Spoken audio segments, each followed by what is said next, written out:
Warning. The following podcast features terrible jokes, usually about board games. Like those jokes your dad tells that make you groan. Yeah, those kind of jokes.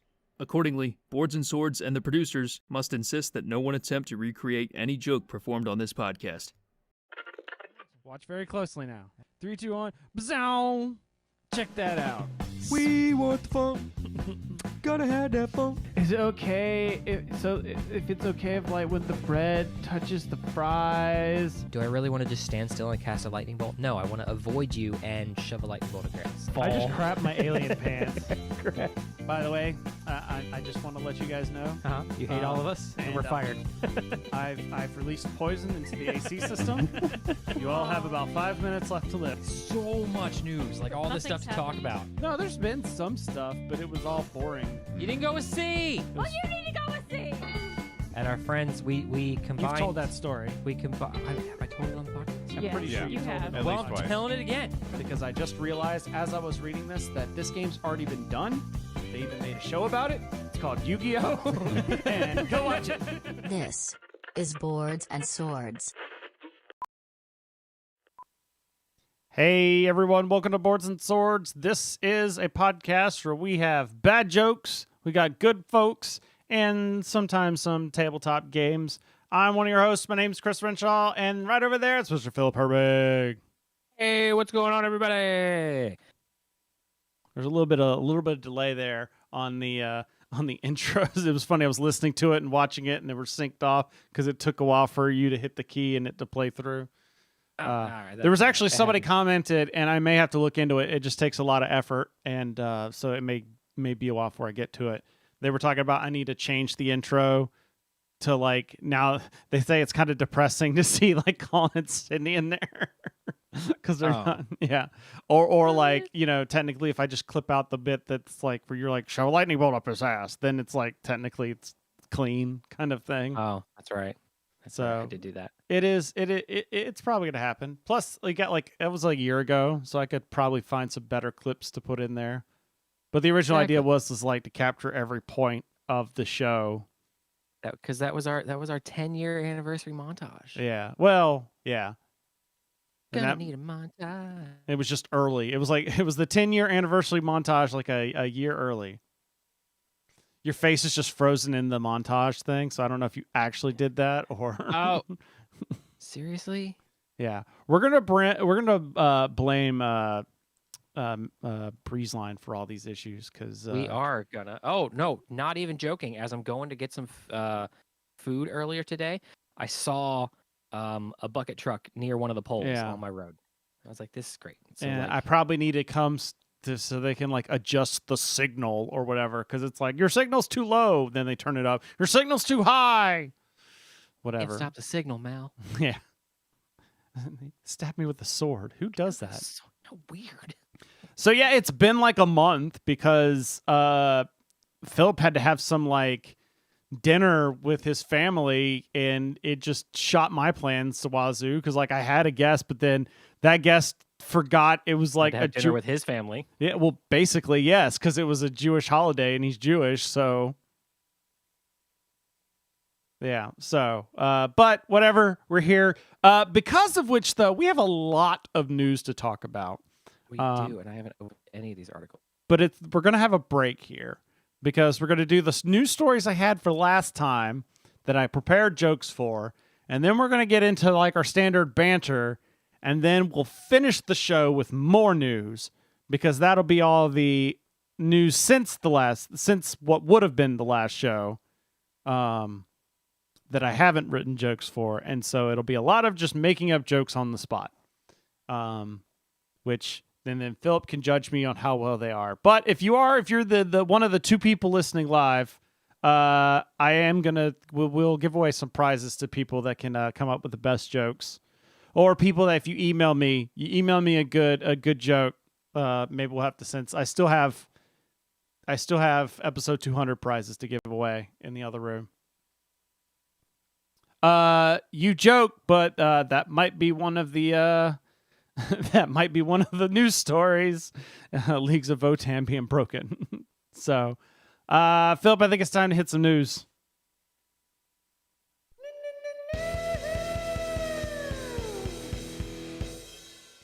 All right.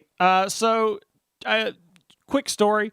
My friend has 2 video doorbells, but he keeps having to fix the first one he bought. Turns out it's pretty difficult, that Elden Ring. It's always funny watching her face because it's like, he's like, I know the news story we're doing first. Like, where's this going? So Steamforged Games announced Elden Ring, the board game. It's bringing you yet another board game adaptation of a popular video game. This time around, it's Elden Ring. I'm actually not surprised about this at all, given how Steamforged Games has been doing like all these different video game tie-ins. Like they got the Resident Evil, they got the Horizon Zero Dawn. That Horizon Zero Dawn game that we played. Oh, that was from Steamforged Games. Okay. And then there's some other what was Dark Souls. They did the Dark Souls game, both the board game and the RPG.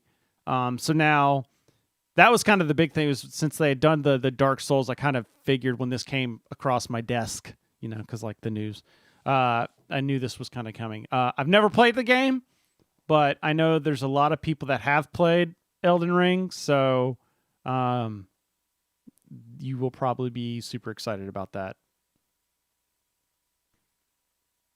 All right. Next up. Sorry, I can't say much there because it's like, I know people are relevant, and it's starting to become relevant for me because I'm actually playing some Steamforged games, but I can't talk to the property that much. Yeah. Next up, what's a vampire's favorite holiday? Thanksgiving. I thought this was neat. I love the Vampire the Masquerade Rivals card game. So this came up, and this was a pretty cool idea. Just trying to expand their organized play stuff in stores, getting people to play it. Renegade launches the Haven Initiative for Vampire the Masquerade Rivals expandable card game. That's a mouthful. I usually just call it Vampire Rivals.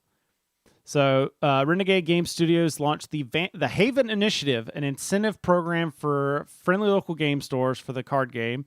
It'll begin in October, which they're doing this like month of darkness, because World of Darkness and October is spooky times and stuff.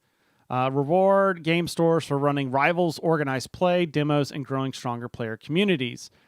It'll track events being held and give stores that host events a chance to win prizes related to the OP program, including one of 10 free organized kit play bundles, one of 2 $500 MSRP Renegade spending sprees, or the grand prize, which is that their store will become a playable Haven promo card in the Rivals game. They'll be sent out to stores in 2023. Like, that's kind of boss. However, you might be listening to this, but I don't own a store. It's hard for me to get a store going, blah, blah, blah, blah. There's also the Coterie Initiative, which rewards players that help establish and grow local communities. Players that organize and or run 5 qualifying events will be entered into a drawing. Oh, that was beginning on the September 24th. But the grand prize is that a player, it says beginning on. So I'm assuming this still goes. This is still going on. Yeah, it's only, we're not even 20 days away from that. Yeah. A player will be chosen to become a vampire card in-game. So, cool. It's always really cool. I know some of the people that work on the organized play stuff for Renegade, so they are people that I have worked with in the past for Fantasy Flight Games. So if you think some of these things are very similar to what they used to do in the past, there's a reason for that. That's not a secret or anything, but it's just funny sometimes when you see like those patterns getting picked up elsewhere. I'm like, oh, well, hopefully it does better there than it did in some places. But yeah, so I definitely recommend going and playing Rivals. You should go try it out. If you haven't done so now, you should. It's one of the few kind of those collectible or those expandable deck building games that actually plays well with like 3 to 4 people. Okay, next up. I know people like to say that Euro games are pretty beige, but this game is Catan. Got him! Oh, Rusted Beetle bought a box of G.I. Joe minis from Renegade. That just makes me want to go, G.I. Joe. Body massage. Bottom of machine go. What the? Get the out of here. What's that? What was the whole video? It was just the bad lip or bad. Oh yeah, it was a bad lip reading on the G.I. Joe PSAs. The G.I. Joe PSAs. Wasn't some Marvel stuff in there too? I don't think so. I think they were all G.I. Joe PSAs. Because wasn't there a separate one with the Juggernaut? Well, I mean, There there was was a separate video. that was a separate video. You're mixing videos. Is someone still trying to make the Catan movie? I think so. But getting to the actual news story, Catan Studios unveils Catan Scenario: The Helpers. New pack adds 12 characters. Catan's popular. That's kind of why I put this in here. Adds 12 helper characters to games of Catan. These helpers each have specialized skills that can aid settlements and tasks, such as driving off robbers, adding makeshift roads, or choosing development cards. Comes with 12 helper tiles on a rulebook and can added to either Catan or Catan Seafarers. Retail for $13.99. So this is something that I think that more games need to do is as a game gets popular and when you get to the point where people are buying whatever you make of it, is the just random cheap, here's something to make your game better. Making Christmas, why is there not a Catan Christmas expansion or an October expansion? Oh, yeah, there is. Yeah, a Halloween expansion. They did this with Patchwork. They made a Christmas and a Halloween version, and with Welcome to, they made the different boards for it. It just seems like it's a really way of getting your fan base to buy more of your stuff. So, all right. Did you know that the Pathfinder RPG, they opened up a bakery? The cupcakes are okay, but you should try their Paizo. Paizo's taking orders for Kingmaker Adventure Path, and I want to say Beetle put this in our Discord originally. So just to let you guys know, I don't say a lot about the Discord. boardsandSwords.com/Discord. You should really go check it out because right now it's just Beetle showing pictures of our cats and our animals. But there will definitely be some good stuff there in the future because I think I may make up some because we've been very sparse on the bonus bits because our schedule's been out of whack. I was thinking about maybe doing a kind of a board game arena play date kind of thing over the Discord because there's the Discord patron channel and then there's also other stuff. So yes, you should go check out our Discord. Even if you're not a patron, you should go check out the Discord because most of it's free channels. I think I'm the only one that ever posts in the Patreon channel. But getting back to this, so apparently Kingmaker was a very popular adventure path that they made for first edition. In fact, someone's like, I already have Kingmaker. And so, of course, it's yeah, but do you have it for the first edition? But what about second breakfast? But no, this is our second edition. And I'm sorry, Beetle, for bringing up your one less cat now. I feel bad. And yes, of course, they were going to make this for this Kingmaker Adventure Path for second edition. However, the real reason this got put in here is the next part. Paizo's also making a D&D version of the Adventure Path. All right.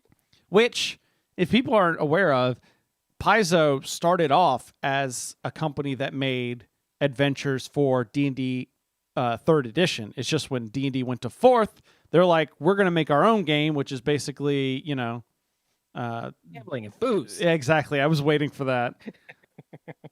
So, but now it's kind of like we're going back to the snake eating its own tail here, where they're back to making D&D adventures again. But this also kind of shows me that somebody was like, I know we have our own system and all, but we could make a lot more money if we also made it for D&D. Yeah, but we're cutting out our own but look at but money. Yeah. It's you basically created a you've created a settings book from other game systems. Yeah. And it's like now they're covering twice the player base that they were before. Like before you were only selling it to Pathfinder fans, but now if you include D&D, that pie gets a whole lot bigger. And also half those fans are also like 3 times the size of that other core smaller group. Yeah. Pathfinder is not the huge monstrosity that it once was, thanks to 5th edition. Pathfinder's most popular campaign game ever returns in this massive new hardcover compilation updated to the latest Pathfinder rules. In this new revised version, the stolen lands have long been the domain of bandits and monsters, but no longer. Your party has been granted a new charter to explore these wilds, defeat its dangers, and build a brand new nation. Yet not everyone welcomes you as your new neighbors, and powerful supernatural forces have their own plans for the region. Can you defeat your kingdom's enemies and become leaders of one of the greatest new nations in the world? So it works with to conversion to Pathfinder 1st edition or the 5th edition rules of one of the world's... So you can't say D&D in these types of posts. You can't. And so what most people do is they'll say the world's most popular role-playing game. But Paizo doesn't want to say that because they have their own. So instead they say the world's oldest role-playing game. I found that really funny when I was reading through this article. I don't know what it's from watching there's the guy on TikTok who does the millennials, boomers, Gen X, Zoomers. Yeah, I know you're talking about. I just imagine he would have like Paizo looking at D&D and be like, "Okay, boomer." Oh, that's right, whatever. Oh, you're a barbarian, so do we. Rusty Beetle said, "Is that like the world's oldest profession?" I will say that that's one of the big reasons I have the only reasons I've gotten or I've tried out like Starfinder and Pathfinder is because Paizo's adventures are far better than like Wizards' default adventures. Like the storytelling, the writing in some of and they're coming out with like a new adventure every month. I mean, like, granted, it's like like a standard size D&D book. They'll chop it up into like 6 things and do like one a month, but it's still like there's no delays. It's just every month there's a new section of that, and so 6 months is like is basically one of those books. So overall, it's like the same amount of content, but it's just a regular release of it. Every month a new piece of a story's coming if you subscribe to it. Is the oldest RPG just going to work? Put on an employee persona, meet NPCs that take their money. I didn't say it. You did. I gotta find that video. All right. The last part of this one here. The dishwasher ruined all my cookware. It's a real pandemic. And that is... you like your Star Wars? You like your pandemics? Well, now you got your Star Wars and your pandemics all together. Asmodee and Z-Man Games announced Star Wars: The Clone Wars, the board game, which is a pandemic system. Okay. First of all, when I looked at this board, it reminded me of Star Wars Rebellion. It looks like almost the same board. Uh-huh. Did you play Rebellion with Randy? Yes. Okay. You've probably played Pandemic before, but not in a galaxy far, far away. Again, probably. But soon you can. Asmodee and Z-Man Games have announced a partnership to create Star Wars: The Clone Wars board game using the popular Pandemic system. Haha! Rusty Beetle said they cloned Pandemic. Come on, that's...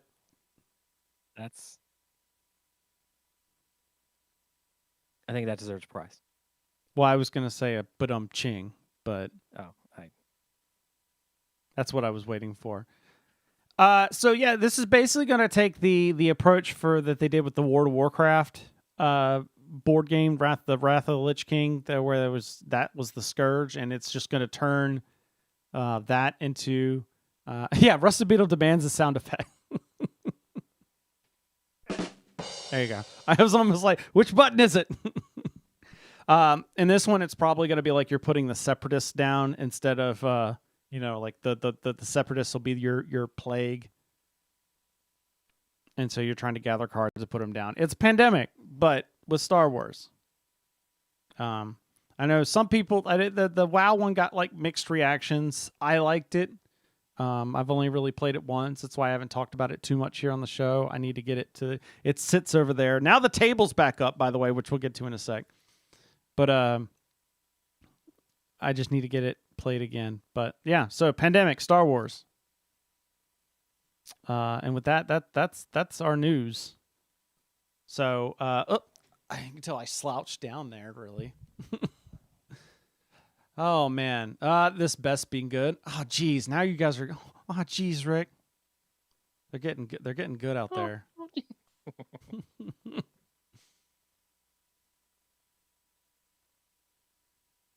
I just like throwing up the heresy gif. Right. Okay.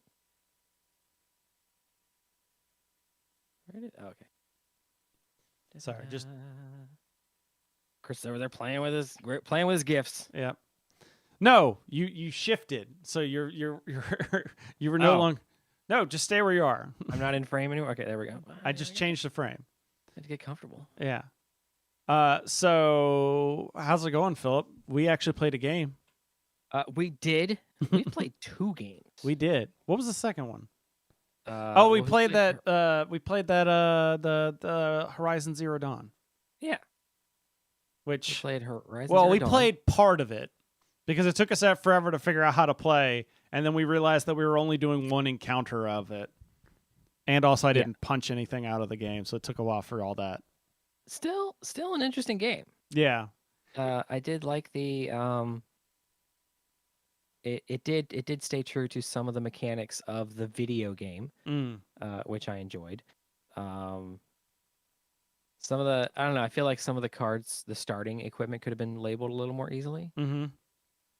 Just to let you know that, like, hey, put these cards down first. Yeah. Yeah, it was funny because I took the starting card deck was like what I thought our player deck was, and it was like, no, these are what you start with, because it was like. It was like a handful of like bows and stuff. Like it was 5 cards. I don't each, have any arrows to play. Like, how do I get? And Corey was like, how do I get arrows? And I was like, oh, I guess you just buy them later on. It was like, no, that was in a completely separate deck. Yeah. But yeah, still, it had. I mean, the enemy mechanics were spot on from the game. The little watchers, they patrol, and if they see you, they alert everything in a radius, and things come and attack you. Yeah. You got to fight them off. Yeah, I mean, I was digging it. The one thing I thought was weird is that, like, normally in a board game like that, you set up the board and the minis, and then that's the game. Whereas this, like, no, that's just a small part of it, where you start the game without even there being a board, and then you flip to figure out, okay, the first encounter, and then you set it up, and then when you defeat it, then it's like, okay, we got to do another encounter and make a new board. Yeah. I thought that was pretty intriguing. And then we got this picture here. So we've started playing some board games on the off Mondays that we're not recording, which helps us with the fact that we actually get Philip to play some board games. Hey, board games. So we got a Dungeon Fighter to the table. By the way, I played this again tonight. That game is really hard. This game is so hard. Like, I played it 3. So the last week we played just Philip and I. And then today I played 3 people. And it was still really hard. You would think that 3 people just made it to where it just got back to round. It didn't get back around to you as quickly. Like, when it was me and you, it was like you went, I went, you went, I went. There's like another chance for somebody potentially to get some licks in there. So the way this game plays, it is cooperative. Mm-hmm. So the way this game plays is you set up. It is basically a dungeon fighting game, or as somebody put it, it's like playing It's like D&D, but you like do weird dexterity stuff. I think this is my new favorite dexterity game, because it's just wacky and quirky. The way it plays is it's cooperative. It's up to 4 players, I think it said. No, one of the boxes was 4. I think the other one was 6. Yeah. The core box was 6, and I think the expansion one that I have said 4 on it. But basically, you put this target out on the middle of the table, and it's got some holes in it, but it looks like a giant, think like a bullseye, a target like darts. And it's got rings that denote numbers on them. And what you're trying, the core bit thing is you're going to flip over a room and you're going to flip over a monster, and you have to chuck dice at the target, and that's how much damage is dealt to the monster. And you want to kill the monster before you run out of dice. That's the basics of it. Where it gets complicated is that both the rooms and the monster may have a way that dictates how you throw the dice. So, like, in a classic example, the first round that we played, we flipped over a card. It's not a flip and flick game. It's a throw that could also be flick. And it's a flip, it's a flick, it's a throw, it's a toss, and whatever game. But, like, the first room we flip over, it had the symbol on it that Philip had to grab my wrist. And like we'd put the die in my hand, and he had to use my hand to throw the die. And then we flip over the monster, and the monster says, "Oh, I've got a modifier that says, oh, by the way, you have to toss it under your leg." So like Philip's got to do the whole like Captain Morgan pose, take my hand and throw it underneath his leg, and try and get a die onto the table. The best part was the reactions from the other people. Yeah, in this the is room. yeah. Keep in mind, we're also playing this in the middle of a game store, so other people. In fact, that was one of the guys that was there. One of the kids that was there. That was who I played today with. And he was telling this other guy, was like, "Dude, they look like so much fun. This is gonna be awesome." When did we get to adult themed games? Nope, not yet. It just might look like it. But yeah, we've got like 3 different modifiers, and somebody walks in, and we pull the whole Iron Man. Let's be honest, this is not the worst thing you can do. So like in the picture that's up on the screen, Philip has to like toss it from like a card, I think, and he was trying to do it from like under the table was like another modifier. But it's hard because if you miss, you take damage, and if you die, then you get these scars that make it easier for you to die faster because it reduces the amount of hit points you have. But yeah, this is a Kickstarter I backed because the concepts sound funny. But now I'm like regretting that I only bought the 2 boxes, and I'm like, dang it, I kind of want all the expansions. You want all of them now? Yeah. I think the most nerve-wracking one was the from eye level, you had to throw it behind you. Oh yeah. Yeah, like the table being here. I will say, though, if you ever get this game, it will make your life so much easier if you just institute practice rounds, where it's like, you just say, like, doesn't matter if I hit it or miss it, this is a practice. Even if it's, like, on the bullseye, this isn't counting, and, you get a couple of practice throws in, and like, okay, this one's for real, and then whether you hit or misses on it. You got to declare it before you throw it. But, like, you definitely going to want, like, a couple of practice, especially, we played, by the way, this time we played with the neoprene. We got a neoprene mat, one of those battle mats down and play. Okay. I think it's better and it's worse because it doesn't bounce as much. Okay. But it also means there was less times of, like, getting it. Doesn't bounce as much. Doesn't bounce as far. Yeah. Oh, yeah. Board games shouldn't require, hey, if you want to die, Rusted Beetle, then go be my guest. I'm just saying that it was the only way we were able to play. Maybe you're just a much better gamer than we are. So yeah. Butter him up. Now he's gonna have a big head. He's not gonna be able to leave his room. So that was just in the base game. I got, yeah. This is the 2nd edition game. Actually, it's in my bag right over here. One sec. I'm a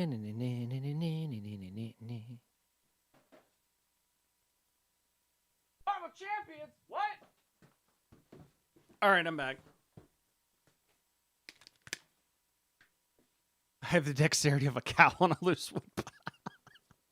Yeah. So this is from Horrible Guild. Horrible Guild. They're the same people that do like Railroad Inc. So I pretty much fallen in love with almost all of their games. But yeah, Dungeon Fighter. This is the 2nd edition. I got it up here on the stream. I also bought. I haven't even opened this one. I got the Labyrinth of Sinister Storms, which has like wooden die, which I'm usually, if anybody knows me on here, I hate wooden die. But I'm hoping that maybe it'll be different. Maybe I will be okay with it because I'm not rolling this. Because like maybe the wooden die will have different bounce properties is what I'm thinking. Oh, yeah. This one also has a rubber die. I was going to ask, that's the one with the rubber die? Yeah. And it's got like a chalice you throw it from. You've got like these thorn bushes you got to try and avoid. There's a ramp. That was kind of the big seller. I think the ramp was what sold me on it. Was just like, oh, I just want to roll stuff off a ramp. But then there are like 3 other different expansions, and then there's like a huge giant box that now I really want, but it's like $150 or something like that. This might have to be one of those I like go to like Gen Con and being like, okay, how do I get the things I don't have? Yeah, there you go. Oh, I was a few clicks away from buying Railroad Inc. on my iPad. Mm-hmm. And then I scrolled down. Online services are temporarily suspended because the server provider shut down. Oh no. Yeah. Well, the online for Railroad Inc. for the game is it's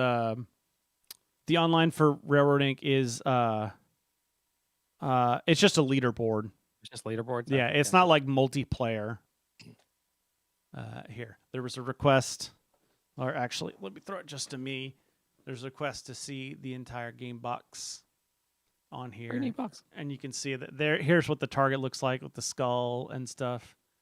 Trying to bounce the die.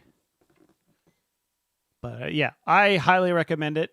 I mean, I've only played it twice, but it's my only response at this is I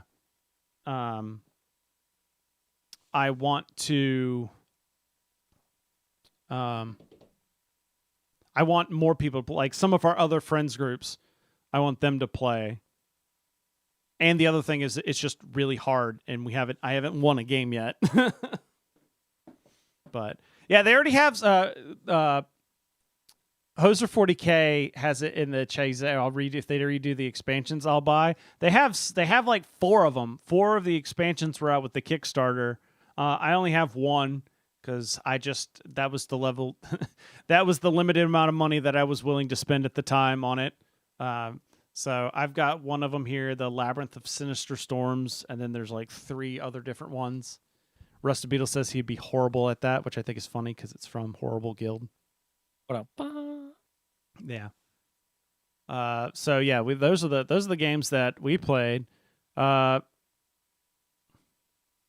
I want to say the Kickstarter was like 2020, late. It was either late 2020 or early 2021 because I feel like it took a little while. So we all had other things on our minds. Yeah. I also redid the gaming room now because I finally got the kiddos stuff out, so it's all nice and pretty. So you can see the World of Warcraft pandemic game over on the table, waiting to be played.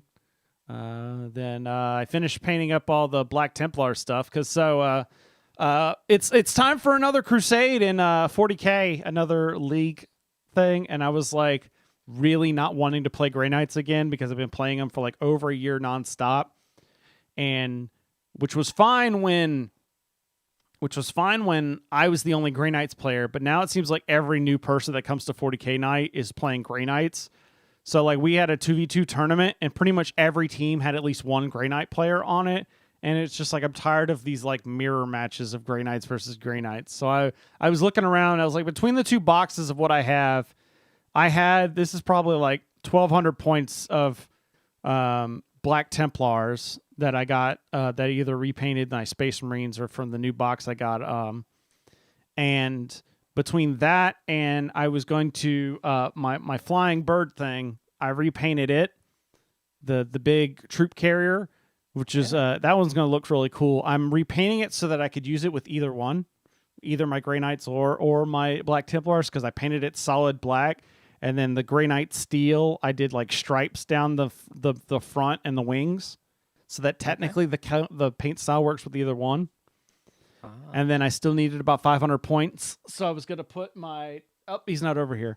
I was going to put my Imperial Knight over there to get to even it out, so I'd actually get to play something different. But Ashley let me dip into some money and just go ahead and get a second army, or buy some mini stuff. And since I had to buy some stuff, and I was going to buy them for my Black Templars, I was just like, I'm just gonna buy the Imperial Knights that I want. So I've now the big huge walkers. That's going to be my army for this crusade. All right. So I have the one assembled and painted, but it's off somewhere else. And then I assembled two. They have these smaller knights that are like half the size, but they're still like twice or three times as big as like your standard Space Marine. That they're called the Armigers, and so I'm going to end up with like 6 of those, and then 2 of the big daddies, and that'll be my 2,000 point army. It's only 8 figures, but there's some chunky boys. Yeah. So, no, I did not get the Dominion box for Age of Sigmar. Philip was not. I told you the only way I was going to get into it is that if Philip looked at it and was like, "Oh yeah, I'd play that." No. But yes, I believe the Black Templars are based off of the Knights Templar. And then, so I was talking about Steamforged games, and I've been there was a chance I played like one of the demos of the Resident Evil 3 game. I got it. I got them to send me that to review because Ashley's a huge Resident Evil fan, and there was a potential of playing it one Saturday with some of the Warhammer crew. So I did a quick speed painting. These were definitely using the contrast paints, and so like within a couple of days, I managed to get all the base monsters painted up. So lots of zombies, like you said, or like you can see, like pretty much all contrast paints.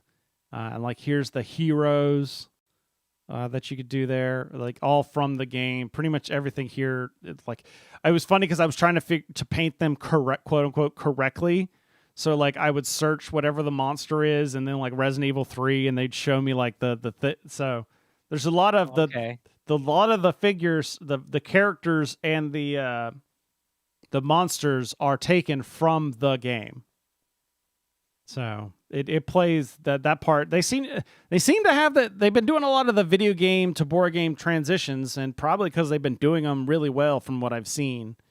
Because the way that it appears is that the way the Resident Evil game where is you play, it's a campaign game, and you play through the campaign of Resident Evil 3. But it's also not linear. Like you can select basically sections of the map, and then you set up the board for that section, and then depending on what you do on that map determines if you unlock new sections of the board for future games, and then eventually when you get all the stuff, you unlock the final boss. So it definitely plays like a video game in that sort of sense. So that was interesting to see. And then I got into some Heresy. Some Heresy. Nope, too far. I managed to get so I had talked about I had bought another tank, and it was sitting over here unpainted. I finally finished painting it. So now I had 2 of these bad tank boys, and so we finally got to playing a 3,000 point mega battle for Horus Heresy, which was like 5 people total. It was like a lot of points on one side. It was like 3 on 2, and so it was really thematic because we did this long side of the war where like all of the loyalists started on one side and the heretics were on the other. But it sucked in the sense as it just meant there was 2 turns of us like basically moving to get in close enough Getting combat toward each range. other. We should have done it long ways instead of the short ways.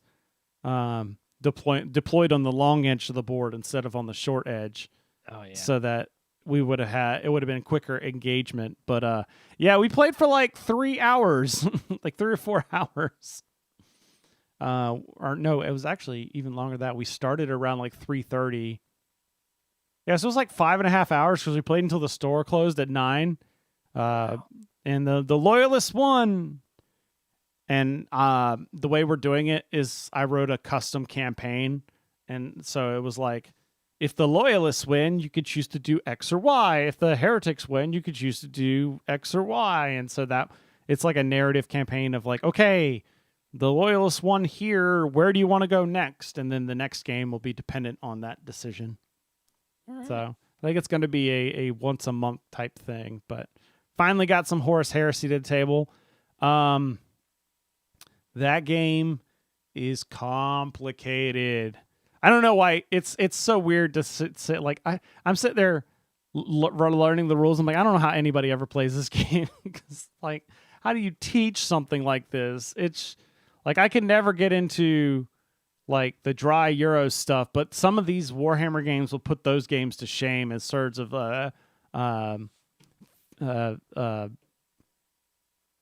like complications and just complexity. That's the word I'm looking for.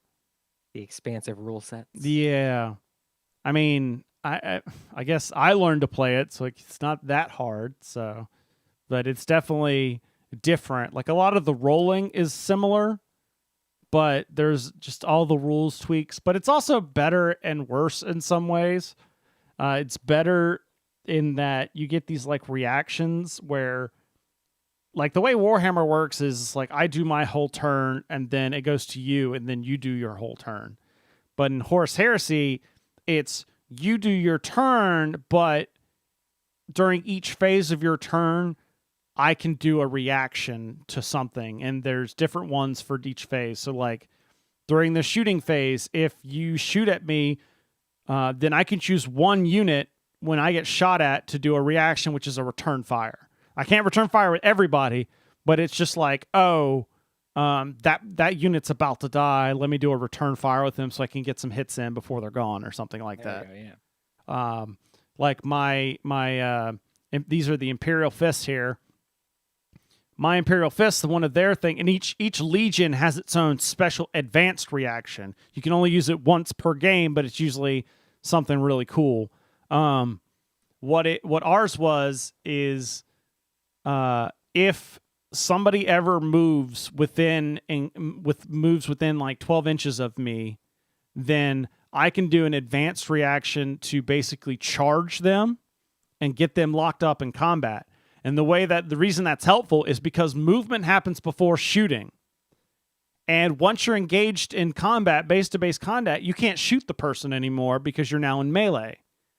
Okay. So you can on their turn, they move into position to shoot you, and you're like, I'm going to charge you instead. They're now in combat, they can't shoot you, and they can't also shoot you with any of their other units as well because of the situation is, realistically, you might hit your own guys kind of thing. That's the reasoning.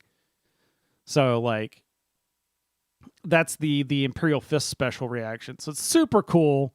It's really thematic. It's lots of fun, especially as I've been reading through all the different books, and you get all these different lore pieces, and that's why I'm able to make it work in the narrative campaign. I've been adding in flavor bits from some of the books, like some quotes and stuff. But yes, Rusted Beetle's right. The entire I take my turn, you take your turn is just terrible. Here's half an hour of the game while you wait for your turn. Also, 3/4 of your army are dead before your first. Yeah, pretty much. That's why this is a little bit better because it's not like the best ideal is to do it something like X-Wing and a lot of other games where it's I move a thing, you move a thing. And some of the other games like Kill Team does that now where it's like I move a figure, you move a figure, I move a figure, etc., etc. This, if you're gonna until they do something completely different, which I don't see them doing for 40K, this is at least better in that it means you can at least do a reaction and you can have it's worth it to like pay attention instead of like, oh, I'm gonna go get a drink while you do your like hour worth of stuff over here. What? Uh-oh. Did you freeze up again? Here. I heard something. You there? Oh, hey. Man, moving? No, you're not moving. I can somewhat hear you. Oh, well, just no, I've got. Oh, there's the bars on. All right, give it a sec. Now we're back at green bars. Oh, now we're at the red bars. Yep. So Yellow bars. what were you saying? I was saying, especially in like our game store, it's like, all right, go ahead, go eat. Yeah, exactly. Yeah, every service game is move a mini, then the other player moves a mini. Yeah. That's what it should be, but until they everyone's kind of hoping, because I think Age of Sigmar does it kind of at the squad level for like, I move a squad, you move a squad. I don't play Age of Sigmar, so I don't know. But everyone's thinking that between that and them introducing the advanced reactions or the reactions in with Heresy, that maybe 10th edition of 40K might be more move a squad kind of thing, which that would definitely help matters. Not that the guys in the game store aren't actively trying to suck you into Age of Sigmar. I know, right? But too late now. I just spent a bunch of money on a new 40K army, so that ain't definitely happening now. There you go. All right, so but that's most of the stuff that I've been up to. But Philip, why don't you talk about the Patreon? So the Patreon, boardsandswords.com/Patreon, also patreon.com/boardsandswords. You can find us at either link. All we're asking for, guys, we're asking for $1 a month. All right, it's gonna get you access to the bonus bits. It's going to get you access to the Patreon-only channel in the Discord. Bonus bits, that's where Chris and I just, before we go live, we just sit there and talk about random stuff and crack jokes and make fun of each other, make fun of board games, make fun of the news stories before we get them out to you. It's a good time, and you get to have access to all of that. Oh, you done? No, I'm not done. I thought I was done. Like I said, it's just $1 a month. There are higher tiers in the Patreon. There are some really nifty dice with Boards and Swords logo on it. Yeah, I still haven't done. I need to do the 22 dice and the 21 dice. I haven't done. Technically, I don't say that I'm doing dice for each year. It's just something I've been doing. That's right. It's not a guarantee. It's but give us some good puns, back us for a little bit higher.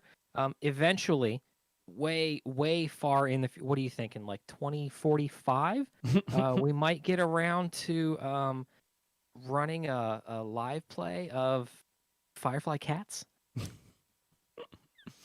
I don't know. We'll see. 2045. That's our goal. Because every time I try and make it for the D&D 5th edition stuff, it just ends up falling up. Like it's hard for me to sit down and do the mechanics of it, and I just want to go back to the Blades in the Dark system because it's just a much more thematic story for it. But use Genesis. Well, yeah, but yeah, that's true. But that's what that's going to be D&D night at the retirement home. I love seeing those memes and stuff because like they're not wrong. Yeah. When you and I are in the retirement home, there's D&D night, there's gonna be board game night. What's bingo night's just gonna get replaced with board game night. Bingo and bridge. Like, yeah, that's board game and D&D, guys. That's the part I can't wait to get old for. Right. Those poor halflings will never get out of that bathhouse. He's talking about the Dirtbags of Holding game that we started, where we were the all halflings in the. That's right. It's almost like the pandemic killed that one because we tried to do it remote and it just didn't work. Yeah, it did not at all. Because I tried, it ended up being, it was just not good audio. It was great video, but not good audio. But Well, we could just do. We'll tell the people to do like when I was in Germany. You just put all the shows on mute. Make up your own dialogue. It's great. Well, the other half of it is with the dirtbags. We're not paying people, so it's kind of hard to be like getting your friends to, and then they felt pressure about trying to be funny or entertaining on camera or recorded. And so it was it was burning them out really fast of trying to do that. Plus we were doing it every week, or, having an episode ready every week. So it was just a lot. And that's why we should just record our D&D sessions. Well, yeah, but there's also a bit like there's, huh? Yes, but there's also hilarious because there's not the pressure of no one's going to hear this. That's right. When you have that pressure, it affects the game whether you want it to or not. But that's why it would take the Patreon for me to bring back the dirtbags, because I'd like to be to the point where it's at least worth someone's time, and I'm just asking for people to do free labor to do it. But anyways, with that, we are going to go. It's time to go back to some news now. And so, of course, we're going to start off with some Warhammer. I got only two Warhammer stories, and then I got a lot of other stuff. But this is we're going to do a little differently. I'm going to read the story, and then we can make jokes about it afterwards, and puns and jokes. And feel free to follow on the chat. So this one just came out. Warhammer Day, that they have like a Warhammer Day like every 6 months. So I don't know when you get to have it, but this was also celebrating the 35th anniversary of Warhammer 40K. So they were doing a bunch of announcements, and one of the announcements they did was this new book called Arcs of Omen. So it used to be at the beginning of 9th edition of 40K, they would have these Warzone books that would focus on a specific fight, and it would kind of be like the story, and like these are some story missions that go with the thing, and then here's some army rules and stuff that are related to that.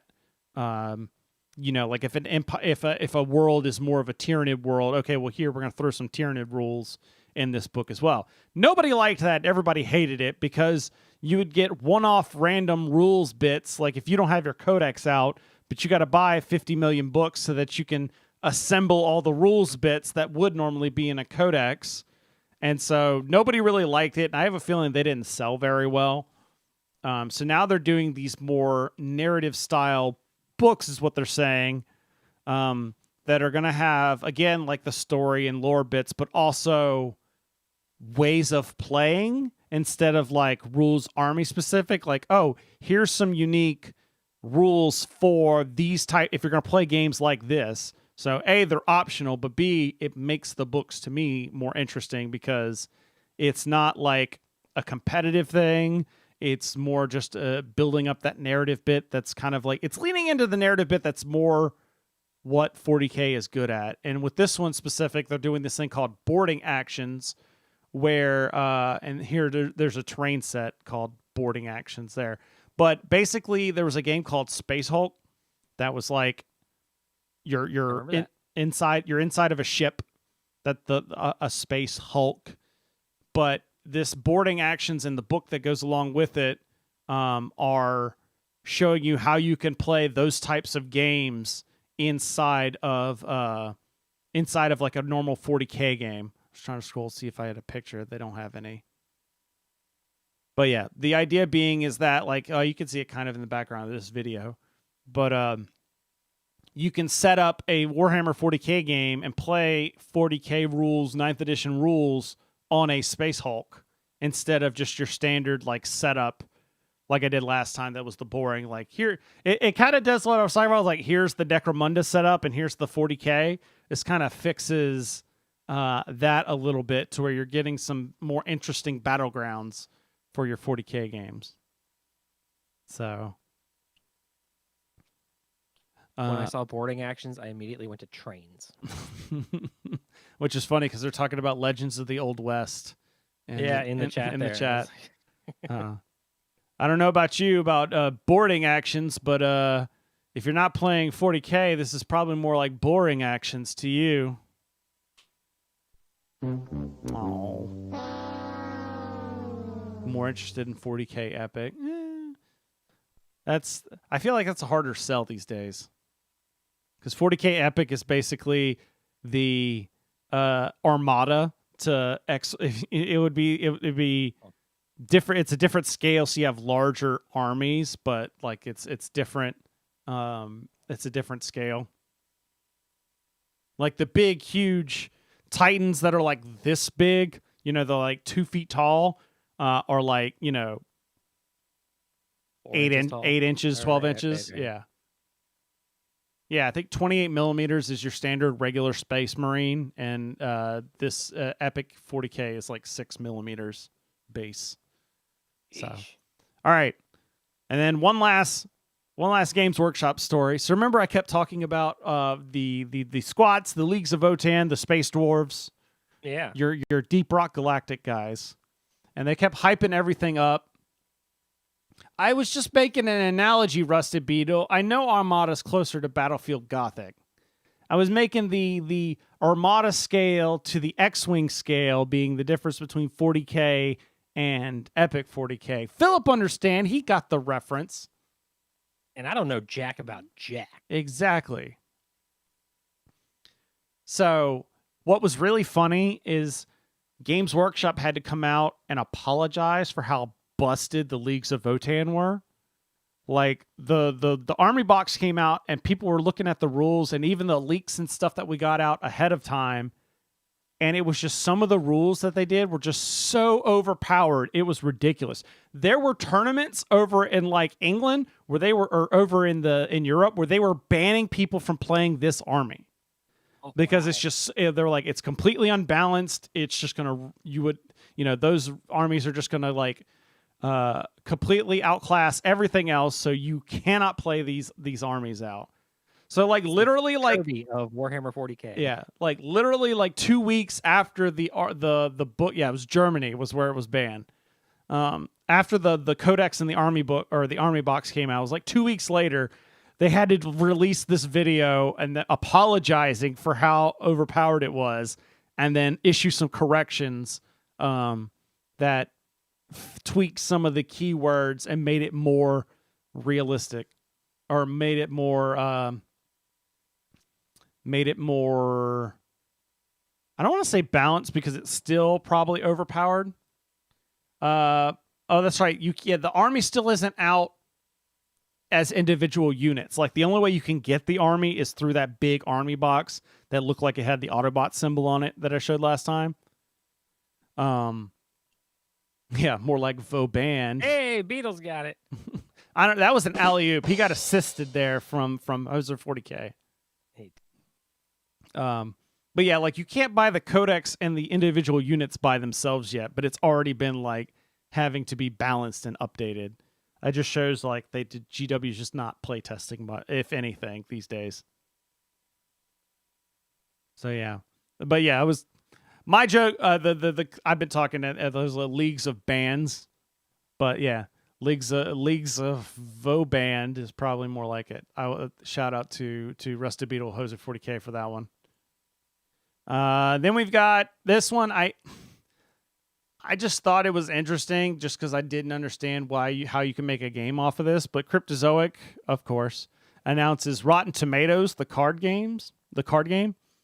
Leading creator of tabletop games has announced Rotten Tomatoes, the card game. Building on Rotten Tomatoes, the world's most trusted resource for entertainment discovery and recommendations. This fast-paced party game asks up to 12 players to rank movies based on what they think their tomato meter scores are, mixing player knowledge and easy... How many players did you say? Up to 20 players. Okay, 20. I'm sorry. Mixing player knowledge and easy-to-learn gameplay with some of the most famous films of all time featured on game cards. This reminds me of Timeline, which I think might also be a Cryptozoic game, where like Timeline was a thing where they'll have like different events.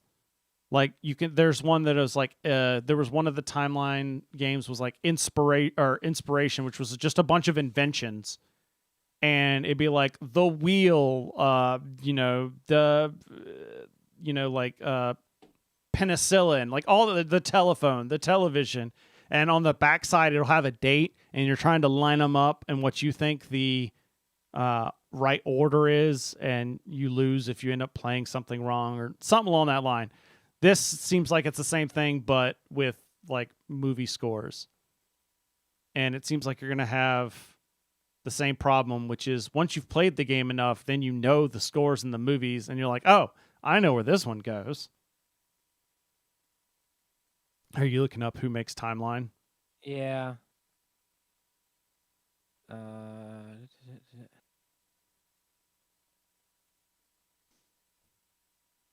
Yeah, Rusty Beetle made the joke. Asmodee. Asmodee makes it. Okay. Rusty Beetle made the joke before I did, where I was just going to say they should have just stopped at rotten because that's what this game's going to be. But he said, sounds like the review for this one will be rotten. Yeah, like I feel like... I don't know about tomatoes, but they really need to catch up with the rest of the world on their level of games. See? So I'm just looking at I'm getting strong Mel Brooks vibes from the board game industry as a whole currently. Okay. Just because of the way some of these games are titled. Okay. Rotten Tomatoes, the card game. Spaceballs, the board game. Yeah. All right. What have we got? Wasn't it actually called Horizon Zero Dawn, the board game? Yep. Yeah. Twilight Imperium, the roll and write game. But actually, it's not that. But okay, next up. Hey, Philip, you got $250? Is it for Power Rangers? It's for Hero Escape. Hero Escape! Not Hero Quest. Oh, not Hero Quest? Then I don't want it. Hero Escape. Hero Escape, you might remember. It's the one that they had, like, Hasbro made a whole bunch of them back in, like, the early 2000s, where they had these hexagon bases that you could, like, stack up and put monsters on and stuff. Like, they had, like, D&D ones, and they had, like, Marvel ones. HeroClix comes to mind. Is that different? That's different. WizKids does that. Different game. Okay. But then, like, a while back, they did, like, the Arena of the Planeswalkers game for Magic that also had this similar type terrain. Okay, I do remember that. But, yeah, it was... They had it on... It was a game originally targeted to, like, get players interested in minis in like a store like your Walmarts and your Toys R Us's at the time. But it basically got really hard to make because it's just nothing but plastic. So it got really expensive to make. And now they've made a new edition, Hero Escape Age of Annihilation, of your wallet. Vanguard edition. I'm just reading Rusted Beetle's comment. Does that include... Oh, no. The flicking right? No. The very last one. It'll pop up in a minute. Oh, I played a bunch of Hero Escape, which means I played it 40 hours of setting it up and 2 hours playing. Yeah. So all of this could be yours for the price of... It's like $250. 71 finely detailed miniatures, 50 army cards, 74 base pieces, 68 wall terrain pieces, 9 jungle terrain pieces, and 20 game scenarios. $249.99, and it's on their Hasbro Pulse, their Hasbro Kickstarter. It's the same thing that they used to do Hero Quest. Hero Quest. But this looks like it's pretty much a reprint of the original game. But that's really all. Most of the people I've heard of just want the terrain. Because some of them like even still have their old Hero Quest stuff or Hero Escape stuff, and it still works. So yeah, if you want some Hero Escape with your Hero Quest, I'm tongue tying myself here. But like I said, more of Age of Annihilation of your wallet. All right, this next one. Oh my God, when I heard about this, I couldn't stop laughing. So Wizards of the Coast is making $1,000 booster packs.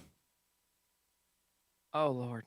So speaking of 35th anniversaries with 40K, Magic the Gathering's hitting its 30th anniversary. They revealed Magic the Gathering 30th Anniversary Edition, a non-tournament legal set, which will release on November 28th, 2022. Keep that in mind. Non-tournament legal. You cannot play these cards in actual events. But it offers reprints of beta edition cards with the different back art, featuring things like Black Lotus, the Moxes, Ancestral Recall, Dual Lands, and more, but with modern frames or retro frame treatments. So these are like a lot of cards that, like, all the high dollar cards that you like still cost money, like, you know, Black Lotuses go for like ridiculous amounts of money. They're remaking them, and these displays will retail for $999. $999 for cards you cannot play with. How, like, that's the joke here, is if you can afford $999 for cards that you can't play with, then you can afford to buy some friends. You can't, and they're even, it's right there in the they're being marketed as displays. Yeah. Yeah, gingerly tiptoes around the reserved list policy without actually breaching it, because while it does reprint various cards, they are not tournament legal. Gives their card backs. So they feel a functional need for some Magic consumers as far as non-competitive casual games of Commander and Cube Draft. Can you imagine paying $1,000 for cards for your casual games? Like your kitchen table style games. Maybe over the course of a decade or so. Rusty Beetle's got or you buy a color printer and some card stock. Like literally, when I was talking to people at the game store, I'm like, I would just proxy them if that was like, if you want cards for a casual game, you just proxy them. Yeah. Yeah, Magic the Cashining. But that's always been the case. That's not even a good joke. Yeah, that's too close to the truth. Ooh, yeah. I don't know what your ads at the bottom of that are. It was one of mine's is Kobold Press reveals Deep Magic 5e. Sourcebook contains more than 700 spells. Oh no, mine is talking about Digimon card game and one of our other stories coming up. Okay. Also, one of my things, one of the banner right next to the top is Psycho, a killer game. Mm-hmm. And it's Oh yeah, is it the American Psycho game? Yeah, American Psycho, a killer game. Yeah, I talked about that on the Gen Con episode. The Renegades doing that. They announced it there. It's got to be the creepiest looking board game box ever. It's got Christian Bale's face just right there looking at me, man. All right. It's like I want to scroll away. Next up, speaking of Hasbro, Renegade Games announced last week that they're going to be producing classic Hasbro titles. So the Renegade Games and Hasbro got into a partnership where Renegade is going to make some of the classic Avalon Hill type games. So like Axis and Allies, Robo Rally, Diplomacy. Renegade's going to be making new versions of it. So like they didn't buy the games, they just have the rights to republish the games. Right. So a brand new site for Axis and Allies World Championship, fan involvement, selecting new themes to add to the line, new printings of staples. And that's really the biggest thing I've seen. Like anywhere I've talked about this, people have been like, I just want Renegade does really well in their productions. I want them to make really good productions of these games, like Rusty Beal said, of like boards for Robo Rally. You know, like good quality Axis and Allies or good quality Diplomacy instead of your cheapest possible for Walmart games that like Hasbro type will do. So, yeah.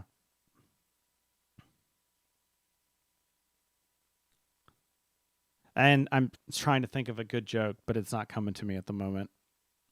I got nothing. You'll really have to rally together for this? Nope, that's terrible. I don't know about Axis, but Renegade and Hasbro are becoming allies. There we go. That's close. That's close enough. G.I. Joe themed Robo Rally with G.I. Joe vehicles. I approve.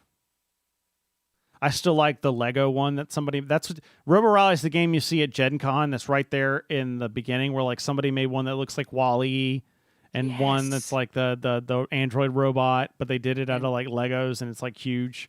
And that thing is like 100%. You don't even bother trying to get a ticket to play. I had the 2016 version. The boards are near paper thin. Oh, I don't doubt. All right, next up, love me some Arkham Horror. So they announced the new. Every year they come out with like a scenario pack that's like a standalone one-off scenario pack, and this year's is called Fortune and Folly. A casino in Monte Carlo is twisting luck in its favor, gaining massive wealth, but also endangering its patrons. You and your fellow investigators must steal the source of the casino's power and put a stop to their nefarious work, but doing so will be no easy task. Will fortune favor the bold, or will your luck run out? So this is like, the casino's got evil powers working for them, and you need to twist the odds in your favor. But they're doing something different with these in that, each of the encounter cards is got like a card on it. So up in the top corner, I'm showing it up on the stream. Like you can see like a rank of card and a suit. Like the one they show that's casino cards got a queen of clubs, and some of the player cards or some of the counter cards will have you like guess a specific suit or guess a rank or both.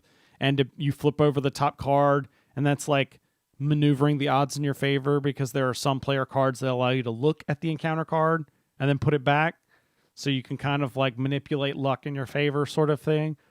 Really cool, and it's really sad that it's been almost a year since I've played Arkham Horror, the card game, just because once you stop a regular game night, it's really hard to start that back up because people start making plans.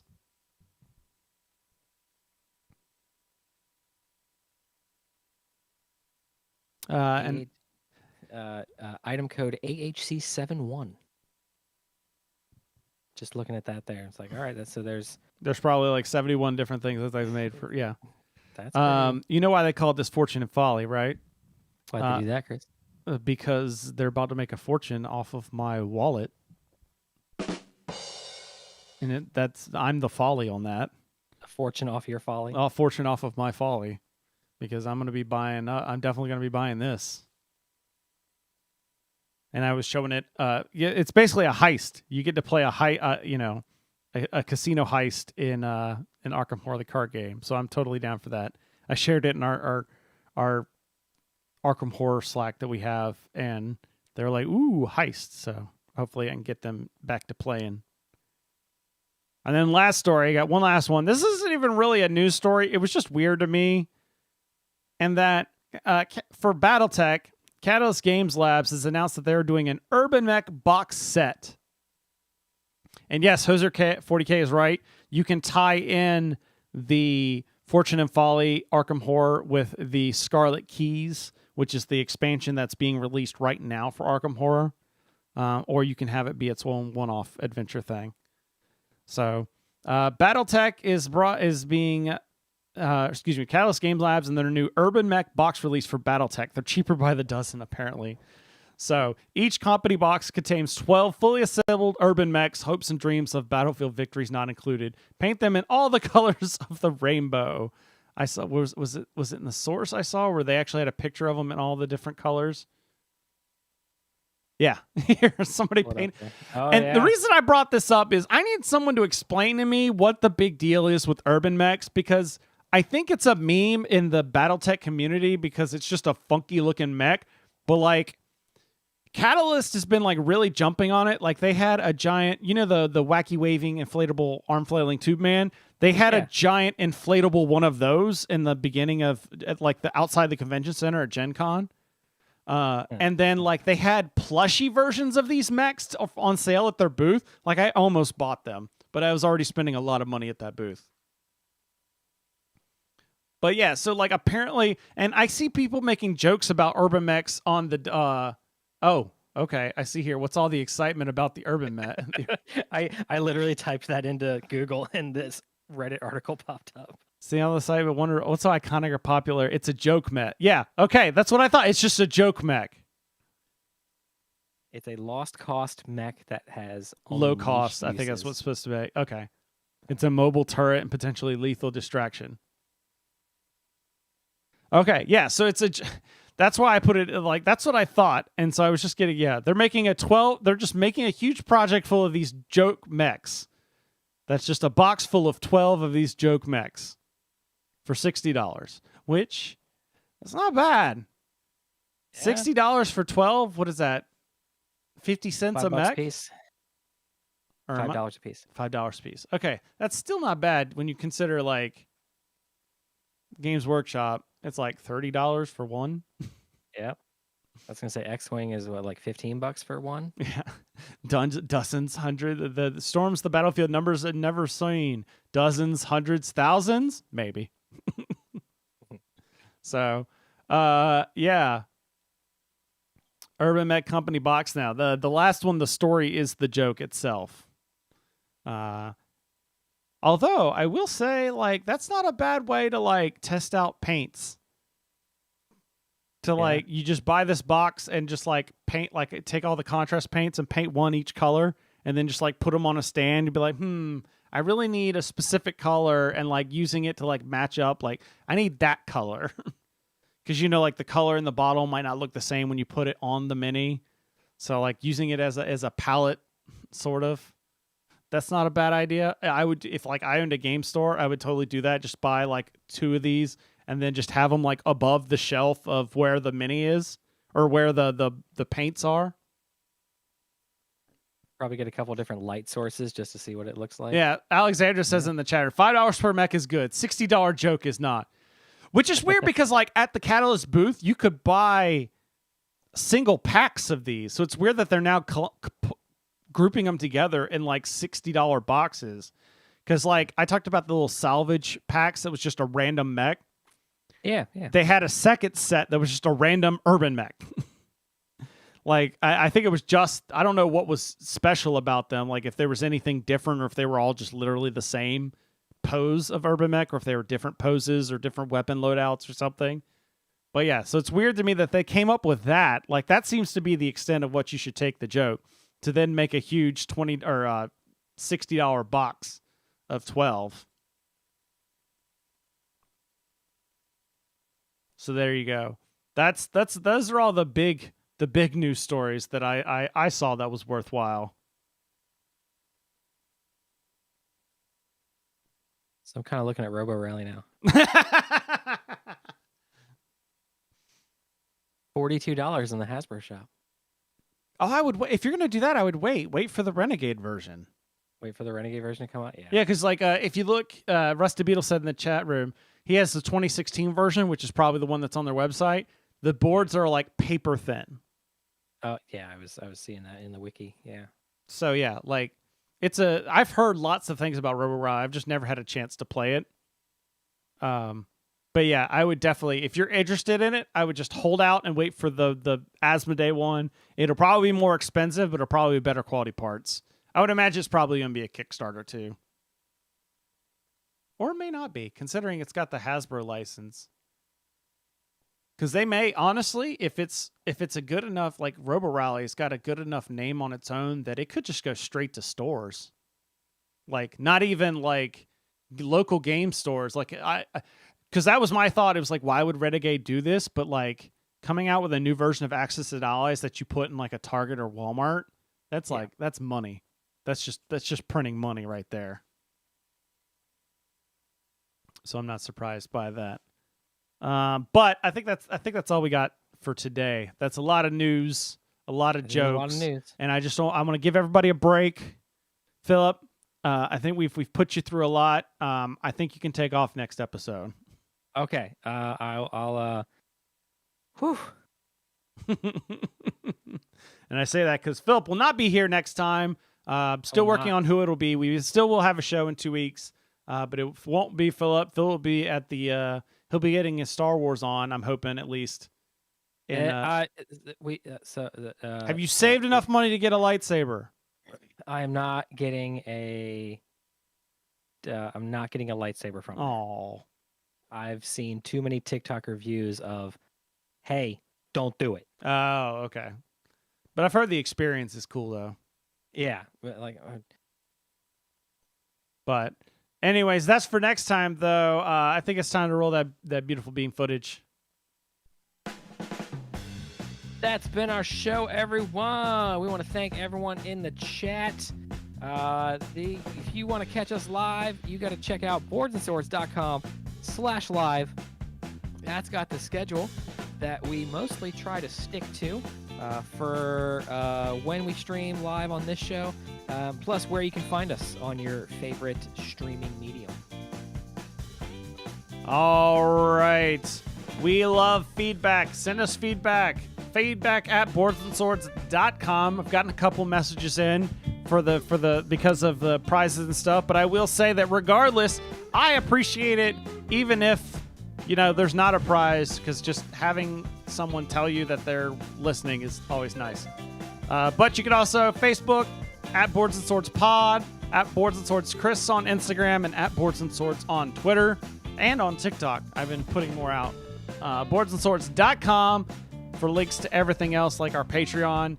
Check it out to help support the show, and we'll be back in 2 weeks with another show, and by we, I mean me, because that guy won't be there. In the meantime, remember that every gamer has a story, and Phillips is apparently grabbing my wrist and reaching underneath his legs. And that was in public, too. Out of context quotes. Good Where's night. that banner? Throw that up there. Oh, I closed out the thing. No. I'm just imagining Corey from all of the sessions using. Is that a sex thing?